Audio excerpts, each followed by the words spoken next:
The morning began like any other across the planet Earth. In Montana, Jack sat on his brother's porch drinking coffee and watching the sunrise paint the mountains gold. He had retired from the Marines 3 years ago, and these quiet moments were what he had fought for. In California, Kate rushed into her observatory, coffee in one hand and laptop bag in the other. She had been tracking strange signals for weeks, patterns that made no sense. Today, she hoped to find answers. She never expected the answers to find her first. At exactly 9:14 in the morning Pacific time, every screen on Earth flickered. Television broadcasts cut to static. Radio stations went silent. Then a voice spoke in every language simultaneously, cold and precise. "People of Earth, we are the Dominion.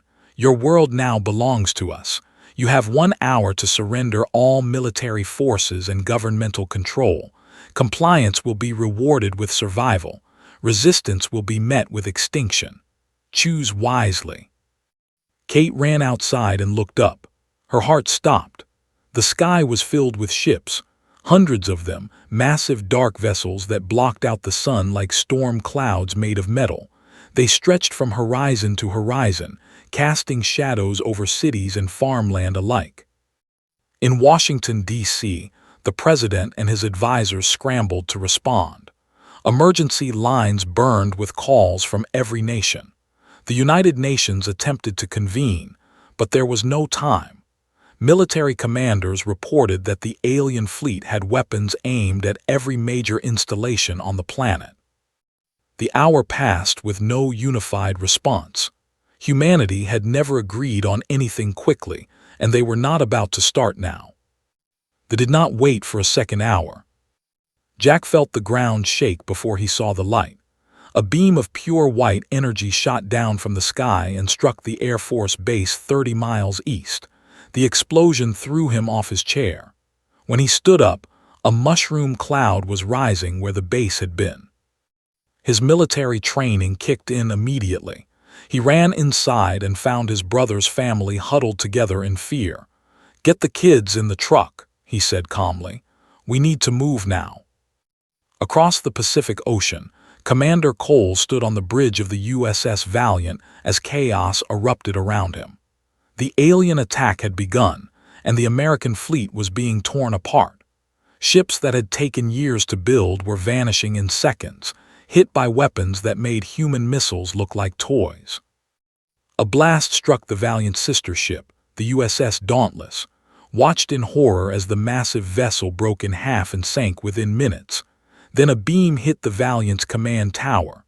The ship rocked violently and was thrown against a console. When he opened his eyes, the captain was dead, along with most of the senior officers. A young ensign looked at him with terrified eyes. "Commander, what do we do?" Pulled himself up. He was 32 years old and had never commanded anything larger than a patrol boat. Now he was in charge of a damaged destroyer in the middle of a battle for human survival. "Get us out of the combat zone," he ordered. "Find any other surviving ships. We regroup and figure out our next move." Around the world the story was the same. Military bases burned. Government buildings crumbled. In the first 3 hours, they killed more humans than any war in history. They were efficient and merciless, striking with precision that showed they had done this many times before. High Marshal watched the destruction from his command ship with satisfaction. He had conquered 43 worlds for the Dominion, and Earth was following the same pattern as all the others. Destroy military power, eliminate leadership, and the population would submit. It always worked. Species that built cities and governments always surrendered once those structures were gone. "Begin ground deployment," he ordered.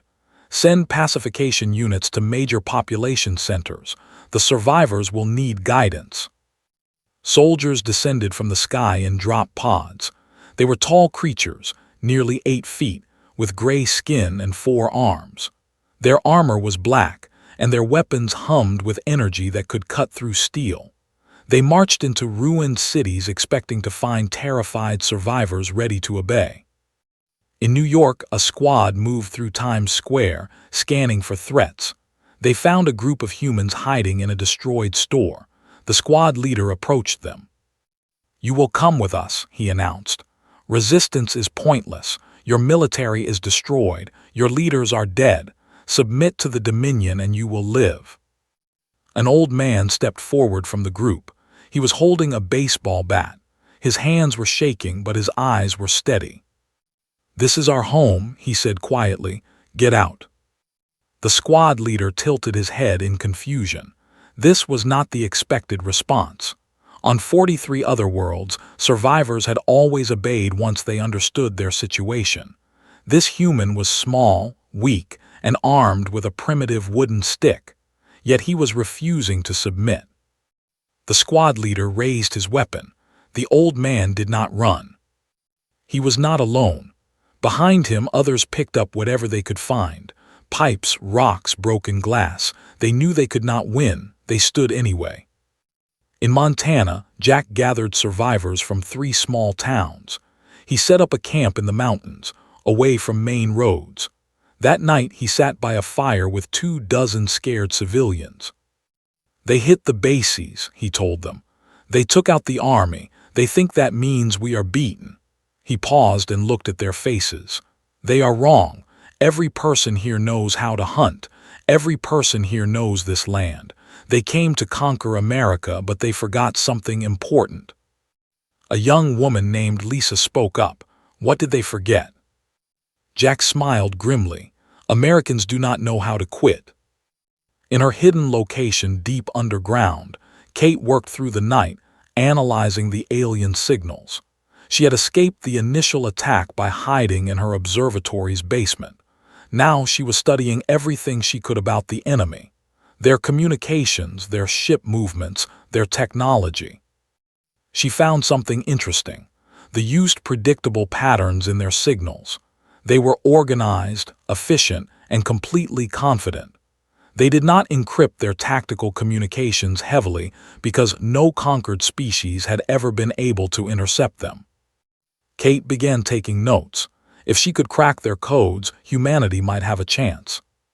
Across the planet, in 1,000 different places, the same scene played out. Humans did not surrender. They hid in ruins and forests. They salvaged weapons from destroyed bases. They formed small groups and began to plan. They expected Earth to fall within a week. They had no idea what they had started.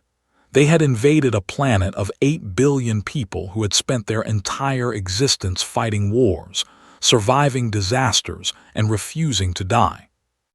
The aliens had made a terrible mistake. They had attacked Earth. 3 weeks had passed since the sky burned. They controlled every major city on Earth. Their flags flew over government buildings and their soldiers patrolled the streets. By every measure they knew, the conquest was complete. But the humans had not stopped fighting. Deep beneath Cheyenne Mountain, Admiral Victor sat at a command table surrounded by officers from 12 different countries. Before the invasion, some of these nations had been enemies. Now they shared intelligence and resources without hesitation. The end of the world had a way of changing priorities. "Resistance cells are active on every continent," a British colonel reported. "Uncoordinated but growing." "Then we coordinate them," replied. "Get me communication with every group we can reach. We are building an army." In Montana, Jack had transformed his small camp into a guerrilla base. His group had grown to over 200 people. Hunters, farmers, veterans, and ordinary families who refused to accept alien rule. They had few weapons, but they had knowledge of the land and endless determination. Today, they were planning their first real attack. "The patrol comes through this valley every 3 days, Jack explained, pointing at a hand-drawn map. 12 soldiers, 1 transport vehicle. They think this area is empty. Lisa, the young woman who had become his second in command, studied the map. "We have 20 rifles, maybe 50 rounds each. Is that enough?" "It will have to be. We hit them fast, take their weapons, and disappear before they can call for backup." Jack looked at his people. "This is not about winning a battle. It is about sending a message. We are still here, and we are not afraid." The ambush happened at dawn. The patrol moved through the valley with casual confidence. They had walked this route many times without incident. The conquered species on this planet were properly terrified, hiding in their ruins and waiting for instructions. The first shot came from a hillside. A soldier fell, hit in the neck where his armor was weakest. For a moment the aliens froze. This was not supposed to happen. On 43 worlds, no one had ever attacked them after the initial conquest. That moment of confusion cost them everything. Gunfire erupted from multiple positions. Humans who had hunted deer their whole lives now hunted a different kind of prey. Within 2 minutes, 8 soldiers were dead. The remaining 4 tried to retreat, but Jack's team had blocked the valley exit. When it was over, Jack stood among the alien bodies. His people gathered around, breathing hard, still processing what they had done. "Collect everything," he ordered. "Weapons, armor, communication devices. Learn how their equipment works. Next time we use it against them." In her underground bunker, Kate had finally cracked the communication codes. She could now listen to their tactical channels, hearing their orders and reports in real time. What she heard surprised her.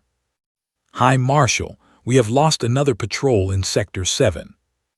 Impossible. Investigate and report." "High Marshal, the casualty reports are unusual. We have lost over 400 soldiers to hostile action in the past week." 400, that cannot be correct. Recheck your data." Kate smiled at her screens. They were confused. They had never experienced anything like this. On other worlds, resistance ended when the military fell, but Earth was different. Earth had billions of soldiers who had never worn a uniform. She transmitted her findings to Admiral. For the first time since the invasion, humanity had an intelligence advantage. On the coast of Florida, Mayor Harper had turned her small city into a fortress. She had been a prosecutor before she entered politics, and she approached the occupation like a case she intended to win. "They control the streets," she told her council. "Fine, we take the tunnels." Under her direction, the citizens of the city dug. Old sewer systems were expanded. Basements were connected. Within weeks, they had created an underground network that they knew nothing about. When an alien patrol entered her city, they found empty streets. The population seemed to have vanished. But at night, strange things happened. Supply depots exploded. Soldiers disappeared. Messages appeared on walls in languages the aliens could not read. They sent more troops. The problems continued.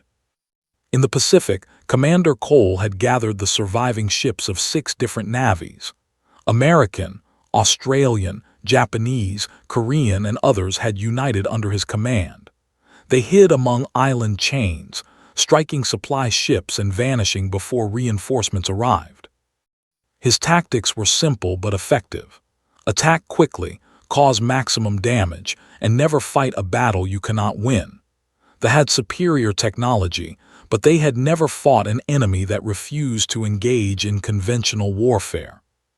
Another supply ship destroyed, Commander, his tactical officer reported. Nodded. Good. Their ground forces need those supplies. Every ship we sink weakens their hold on the continents. Across the planet, Dr. Samuel Grant hid in the ruins of a university, conducting research that might change everything. He had obtained the body of a soldier killed in a resistance attack, and he was studying it with whatever equipment had survived the bombardment. What he found was remarkable. They had a weakness. Their hearing was extremely sensitive, far beyond human range. Certain sound frequencies that humans could barely detect caused them severe pain and disorientation. He wrote his findings carefully. If he could get this information to the resistance networks, it could become a weapon more valuable than any gun. High Marshal stood on his command ship, reviewing reports that made no sense. His conquest of Earth should have been complete weeks ago. Instead, his casualties were climbing, his supply lines were under attack, and his soldiers reported enemies that attacked from shadows and disappeared like ghosts. He sent a message to Dominion Command. Request additional forces, local population proving more resistant than anticipated. The response came quickly. Clarify, no species has required additional forces after initial pacification. Hesitated. He had never written these words before in his long career. The humans are different. They do not surrender. On Earth, in mountains and cities and hidden bunkers, humanity continued to fight. They used stolen alien weapons and homemade explosives. They shared information through smuggled radios and handwritten messages. They died by the thousands, but for every fallen fighter, 2 more took their place. Jack sat by his campfire, cleaning a captured rifle. Lisa approached him with a communication device they had salvaged. "Message from Admiral," she said. "He wants to coordinate attacks across the planet. Everyone strikes at the same time, everywhere at once." Jack looked up at the stars, where alien ships still hung in orbit. "Tell him we are ready." The wolves of Earth were waking up. They had kicked a hornet's nest, and they were only beginning to understand their mistake. The real war was about to begin. 2 months after the invasion, they controlled the ruins of human civilization. Their ships filled the sky, their soldiers walked the streets, and their flags flew over empty capitals. By every standard they knew, Earth was conquered. But the humans refused to accept that truth. Kate worked 18 hours a day in her underground bunker, listening to enemy communications and building a picture of their enemy. She had learned more about them in 2 months than human scientists had learned in decades of searching for alien life. She learned that they had conquered 43 worlds. She learned that no species had ever resisted them for more than a week after initial bombardment. She learned that their commanders were growing concerned about Earth. Today, she discovered something that made her heart race. "Admiral," she said through the encrypted channel, "I found their command ship. It is in geosynchronous orbit over the Atlantic. If we can hit it, we cut off their leadership." His voice crackled back. "Can we reach it?" "Not yet, but I know where it is. That is the first step." In Montana, Jack had transformed from resistance leader to military commander.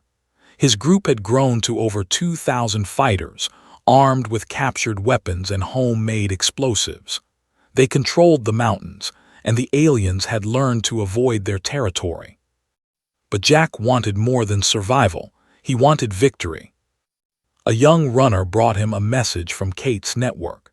It contained research from Dr. Samuel Grant about the weakness to certain sound frequencies. Jack read it twice, then smiled. "Get me our engineers, we have work to do." Within a week, his team had built crude sonic devices from salvaged electronics. They were ugly, bulky, and unreliable. But when Jack tested one on a captured soldier, the alien collapsed in pain, unable to function. "It works," Lisa said, watching the alien writhe on the ground. "Mass-produce them," Jack ordered. "Send the designs to every resistance cell you can reach." The global strike happened on a Tuesday morning. Admiral had coordinated with resistance groups across every continent through a network of hidden radios and human messengers. At exactly 6 in the morning, Greenwich time, humanity attacked everywhere at once. In Europe, resistance fighters assaulted outposts in France, Germany, and Poland. In Asia, coordinated attacks hit occupation forces in Japan, China, and India. In Africa, South America, and Australia, humans emerged from hiding to strike at their conquerors. For the first time, they faced a unified human response. High Marshal stood on his command ship, watching reports flood in from across the planet. Red alerts flashed on screens throughout the control room. His officers ran from station to station, trying to process an impossible amount of information. "We are under attack in Sector 12. Sector 7 is reporting heavy casualties. We have lost communication with the garrison in Sector 19. Gripped his command console. How is this possible? They have no military structure, no central command. His intelligence officer shook his head. Unknown, High Marshal, they appear to be coordinating across the entire planet simultaneously. They did not understand what they were facing.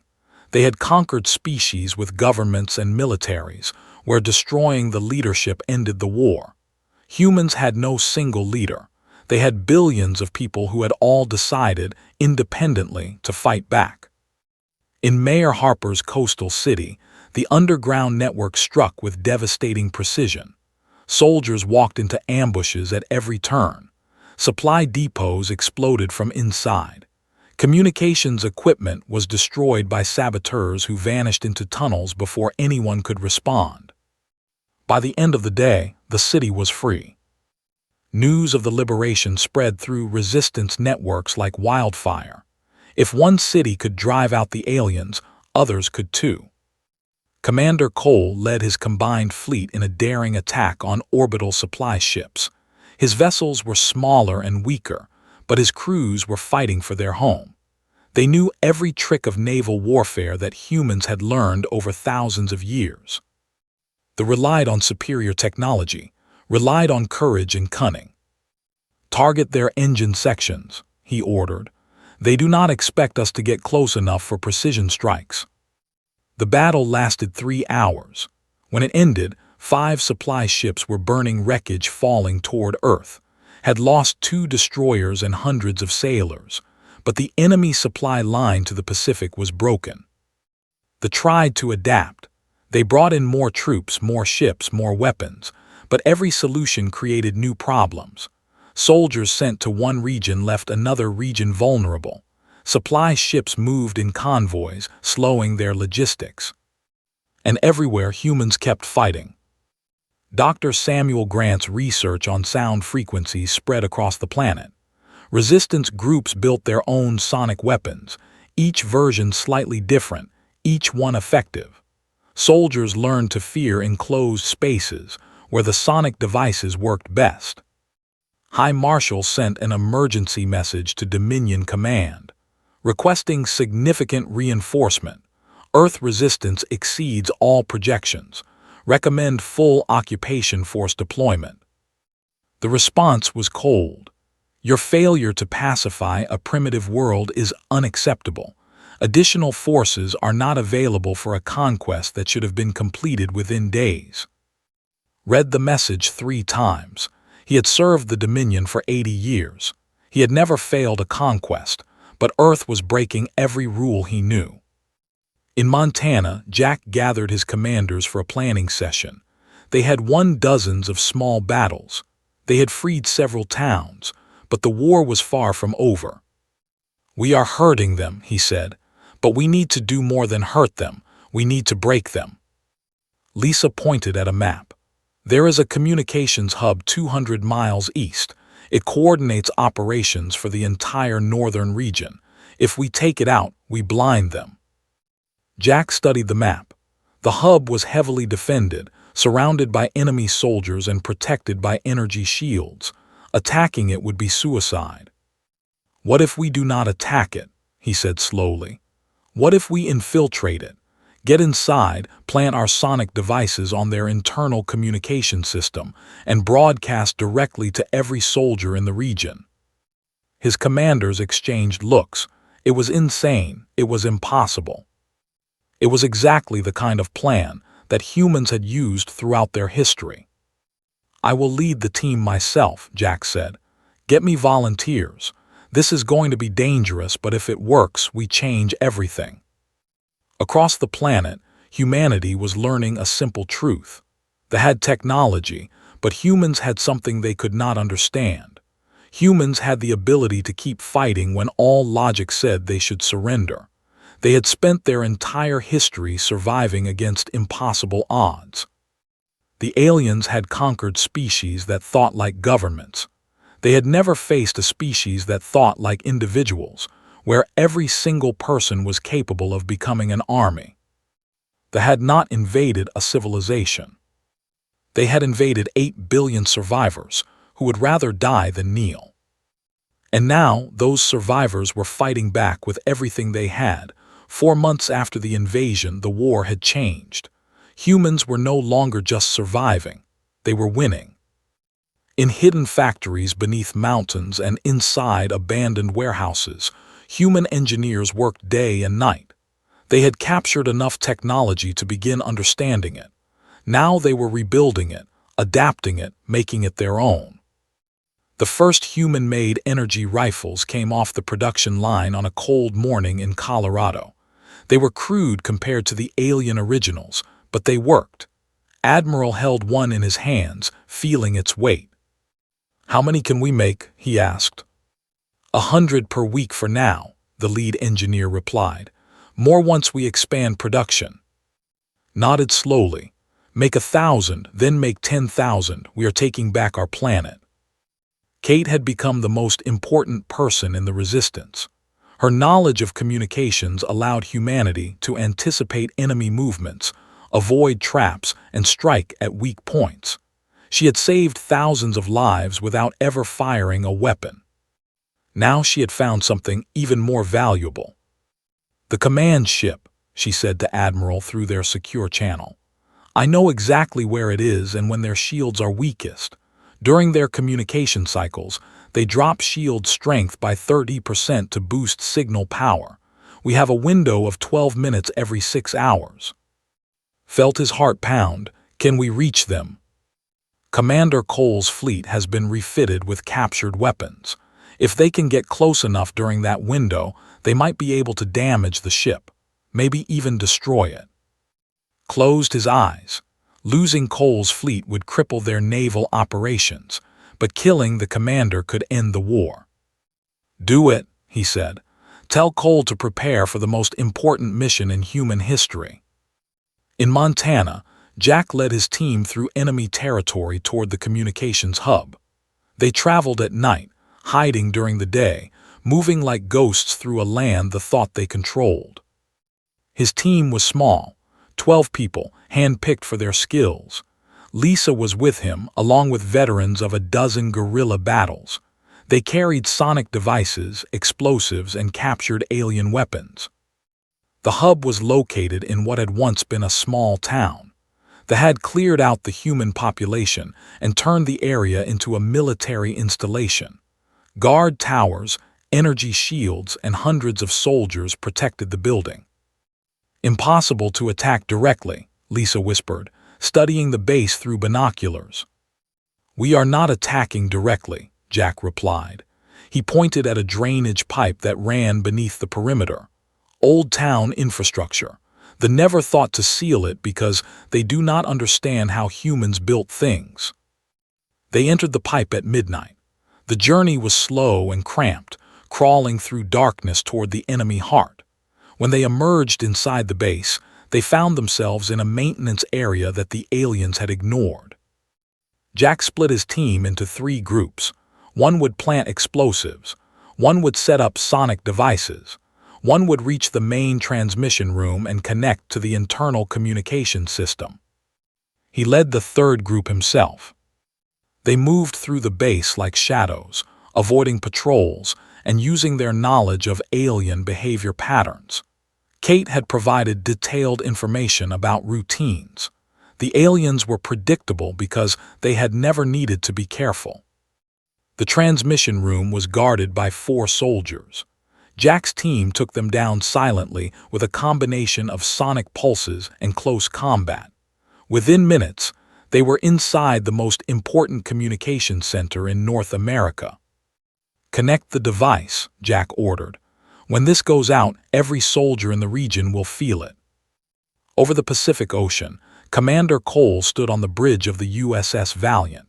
His fleet had grown to 23 ships from 8 different nations. They were armed with a mix of human and alien weapons, crewed by sailors who had survived the worst day in human history. Today, they would strike at the heart of the enemy. "All ships report ready, Commander," his tactical officer said. Cole looked at the stars where the command ship hung invisible in the darkness. "Begin approach. Silent running. We get one shot at this." High Marshal stood in his command center, reviewing reports that continued to bring bad news. The humans had taken back 3 more cities. Supply lines were failing. Soldiers were reporting strange attacks involving painful sound weapons. He did not understand. No species had ever resisted like this. The humans had no central government, no organized military, no unified command. Yet they fought as if every single individual was an army unto themselves. "High Marshal," an officer called. "We are detecting approaching vessels, human naval forces." Turned to his tactical display. 23 ships were moving toward his position. They were small, primitive, and vastly. They had no chance of surviving engagement with his warship. "Destroy them," he ordered. "This ends now." His weapons officers opened fire. Energy beams lanced through space, striking human vessels. 2 destroyers exploded immediately. A third was crippled and began drifting. But the humans kept coming. Cole watched his ships die and did not flinch. "Maintain course. Get us into their shield gap." The Valiant shook as weapons fire grazed her hull. Alarms screamed throughout the ship. Officers reported damage to multiple systems. 2 minutes to optimal range, the tactical officer shouted over the chaos. "Hold course," Cole ordered. His voice was steady even as his ship burned around him. On Earth, Jack activated the transmission. His sonic weapon connected to the internal communication system and broadcast at full power. Throughout North America, alien soldiers collapsed in agony as the frequency tore through their neural systems. The effect lasted only minutes, but it was enough. Resistance fighters across the continent launched coordinated attacks on confused and disabled enemies. Bases fell. Supply depots were captured. Thousands of soldiers were killed before they could recover. In space, Commander Cole's fleet reached the optimal range, just as the command ship's shields dropped for their communication cycle. "All ships open fire," Cole ordered. "Everything we have now." Human weapons and captured alien technology fired simultaneously. Missiles, energy beams, and projectiles struck the command ship's hull. Explosions rippled across its surface. High Marshal was thrown from his feet as his ship shuddered. Damage reports flooded in.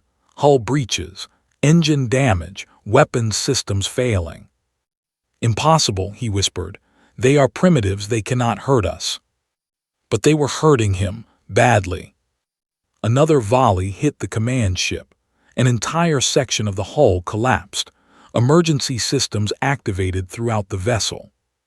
Cole watched the enemy ship burn and allowed himself a small smile. They had done it. They had wounded the beast. "All ships withdraw," he ordered.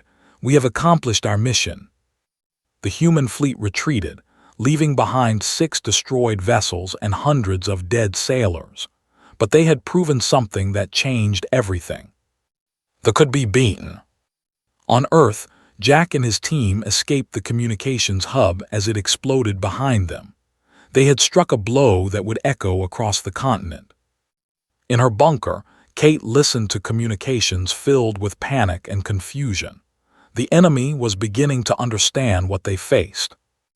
Admiral received reports from around the world. Humanity was rising. The wrath of Earth had awakened, and nothing would stop it now. 6 months after the invasion, humanity launched its final offensive. Every resistance cell on the planet coordinated for one massive, simultaneous strike.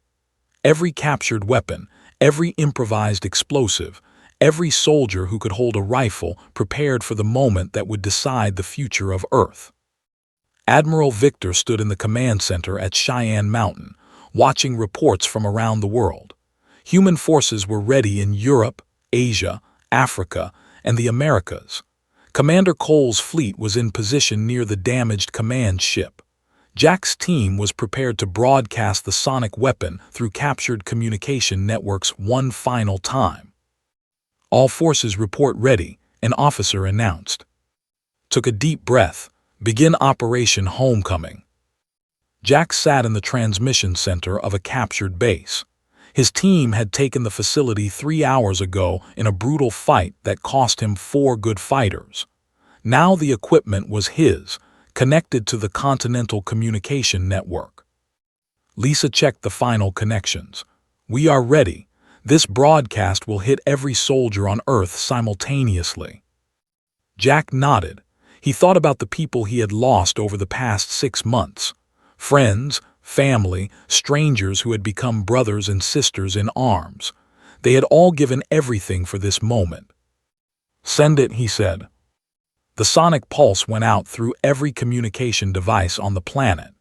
In cities and bases, in transport vehicles and guard posts, alien soldiers collapsed. The frequency tore through their sensitive neural systems, leaving them unable to function. Human forces struck in that moment of vulnerability.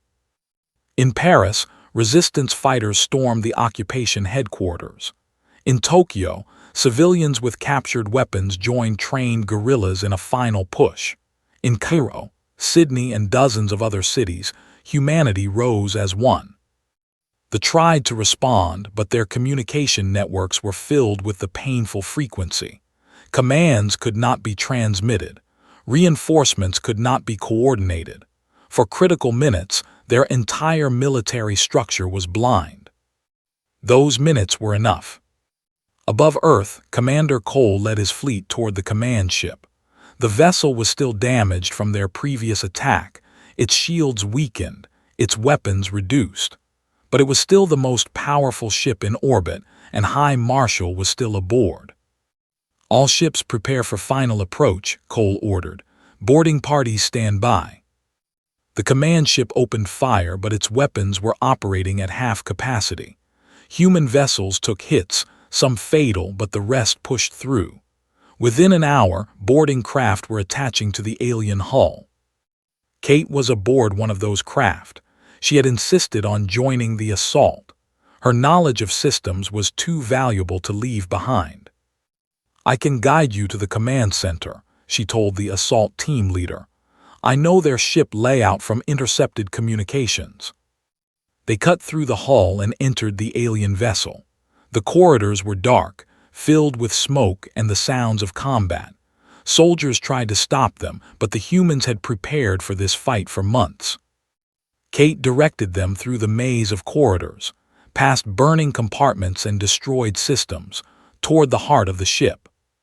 High Marshal stood in his command center as his world collapsed. His ship was being boarded. His forces on Earth were being overwhelmed. His entire conquest was failing in ways he could not comprehend. An aide approached him. "High Marshal, we must evacuate. The humans are approaching this section." Shook his head.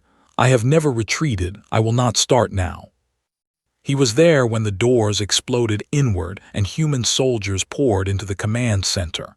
Combat was brief and brutal. When it ended, Admiral himself walked into the room. He had taken a shuttle from Earth to personally witness this moment. Stood alone, surrounded by the bodies of his guards. He faced with cold dignity. "How?" the alien demanded.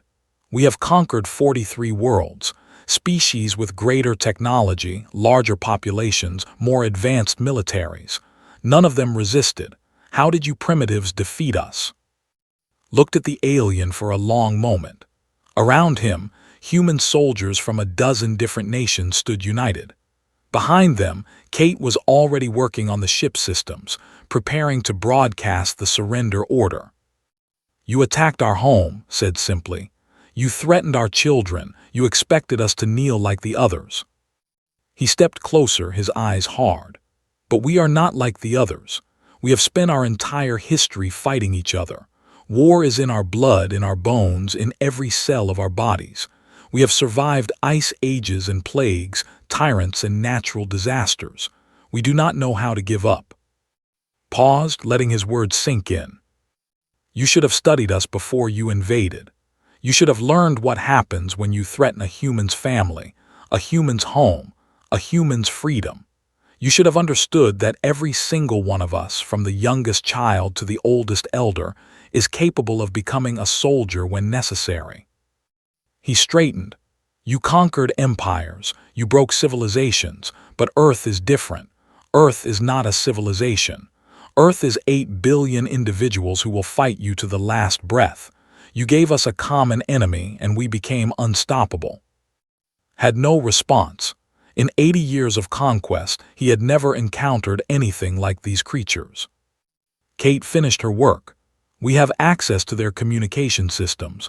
We can broadcast to all forces." Nodded. "Tell them their commander has fallen. Tell them their fleet is crippled. Give them a choice. Leave Earth forever or die here." The message went out. Across the planet, surviving forces received the ultimatum. Some tried to fight. They were destroyed. Most chose to retreat, boarding damaged ships and fleeing toward the depths of space. Within a week, Earth was free. 1 year later, Jack stood at a memorial ceremony in Washington, D.C. The city was still being rebuilt, but the government had returned. Representatives from every nation on Earth had gathered to honor those who had fallen. Lisa stood beside him. She had become a general in the new Earth Defense Force. Behind them, Kate and Commander Cole and thousands of others who had fought and survived stood in silence. A new flag flew over the memorial. It was not the flag of any nation. It was the flag of Earth, created in the aftermath of the invasion. Blue and green, with a simple emblem that represented all of humanity. Jack looked at the names carved into the memorial wall. So many friends, so many heroes. They had paid the ultimate price for this moment of peace. But they had won. Against impossible odds, against superior technology, against an enemy that had never known defeat, humanity had prevailed. A reporter approached Jack after the ceremony. "Sir, they have sent warnings that they may return with a larger fleet. Are you concerned?" Jack smiled grimly. "Let them come. They learned something on Earth that they will never forget. They learned that you do not attack a species that has spent 10,000 years learning how to fight." He looked up at the sky, where human ships now patrolled alongside orbital defense platforms built from captured alien technology. "They made one mistake. They thought we were easy prey. They forgot that Earth has always been the most dangerous planet in this galaxy. We just needed a reason to prove it." The reporter nodded and wrote down his words. Across the planet, humanity continued rebuilding. But they were not the same species they had been before the invasion. They had united in ways that would have seemed impossible a year ago. Old enemies were now allies.